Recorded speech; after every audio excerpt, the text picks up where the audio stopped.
What's up everyone, I'm Nikhil from GreedyTech and these are the 10 problems or issues or the cons with the Moto E5 Plus. Now I've already made a video on the best things or the reasons to buy the Moto E5 Plus. Check that out for more information, link will be in the description. In this video, I'll be just talking about the bad things or the cons of this phone. Now with that said, the first major problem with this phone would be the lack of performance. Now this phone sports a Snapdragon 430 processor with Adreno 505 GPU.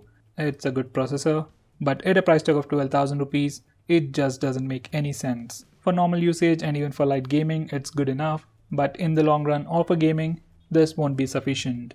Now the next problem with the phone would be the screen resolution. This phone comes with a massive 6-inch IPS display with just HD Plus resolution.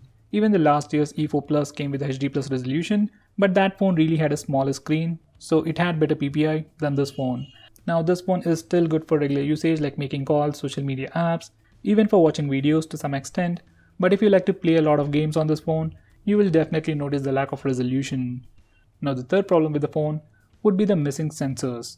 Now even this phone doesn't come with a compass and a gyroscope. I really don't understand why Moto can't give you basic sensors like the compass or the gyroscope for a phone that they price 12,000 rupees. Now gyroscope can be ignored, but compass is something every phone should have. Now without the compass, you will have trouble with offline navigation, and without the gyroscope, you can't play some games and you can't watch the 360-degree videos. Now the next problem with the phone would be the lack of motion gestures. Now all the Moto phones come with pure stock Android and doesn't offer you any additional software features, but they do give you some nice gestures like the chop gesture for flash, and you can twist the phone twice to open the camera application. Now these two gestures are once again missing on the E5 Plus. Now the next problem with this phone would be the lack of portrait mode.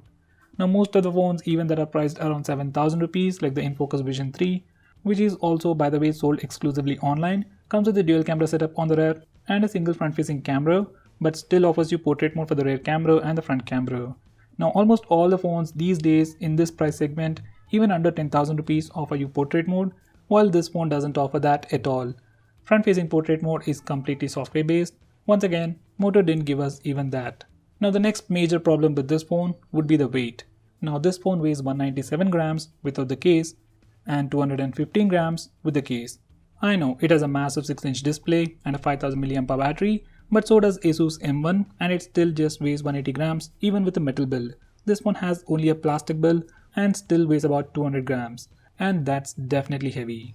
Now the next major problem would be the lack of further updates for this phone.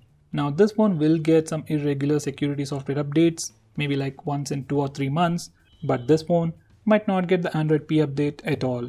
So that's definitely a huge disappointment once again. Now for the next problem, this phone doesn't have fast charging. Now this phone comes with a regular 10 watts power adapter in the box. Moto likes to call it the rapid charger and it says it has rapid charging, but who are they kidding? It is regular charging and the phone takes about 4 hours to charge the phone completely from 0 to 100%. I know fast charging is not so important considering the battery size, but Moto G6 Play at the same price has it, while this phone doesn't. Now the next problem would be the huge bezels on this phone. Nowadays all the companies go with the new 18:9 aspect ratio to offer smaller bezels at the top and bottom. But with this phone, bezels on this phone are big enough to have actual physical capacitive buttons. Instead, we have a huge Motorola branding over there. Now the final problem with this phone would be the pricing. Now this phone comes with just an entry-level processor, HD Plus display, it's damn heavy at 200 grams, come with just a single camera on the front and rear, but still Moto expects us to pay 12,000 rupees for this phone. And unlike Samsung, Oppo or Vivo phones, this isn't even an offline phone. By the way, it doesn't have even an LED notification light. At the same price, we have many better alternatives like the Asus M1, Realme 1, Honor 9 Lite, Redmi Note 5, Redmi 5, and literally many more, which offer you many more things, better performance, better cameras, dual cameras, portrait mode, fast charging, and much more. So guys, considering all of these, I will definitely recommend you not to buy this phone. Now with that said, if I missed out on anything important, do let me know by commenting below this video, and if you're planning to buy this phone, use the link in the description, it really helps the channel. If you want us to make any specific video on this phone or any other phone out there, tweet out to us with the hashtag ASKGREEDYTECH on Twitter and we will try to make it as soon as possible. I'm Nikhil from GreedyTech signing off. Have a nice day.